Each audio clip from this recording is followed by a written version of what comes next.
Hello everyone. In this quick guide, I'll show you how to enable and use NordVPN Meshnet. If you've ever wanted your devices to connect as if they're on the same private network, even when they're all far apart, Meshnet makes it easy. Start by opening the NordVPN app on your device. If you don't have it installed yet, download it from the official NordVPN website and sign in. It only takes a moment. Once you're on the main dashboard, look for the section labeled Devices and Meshnet. Depending on your device, it may appear in the sidebar or inside a menu, but it should be easy to find. Open the Meshnet panel, where you'll see a list of devices you can connect to.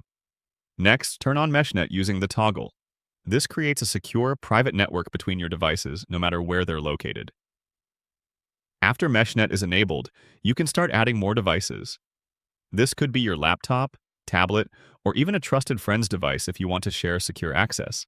Just follow the on-screen prompts and the devices will appear in your list.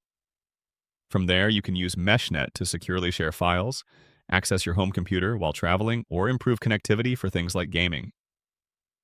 And that's it. If you'd like to try NordVPN for yourself, I've included my affiliate link below. It gives you 74% off plus 3 extra months for free.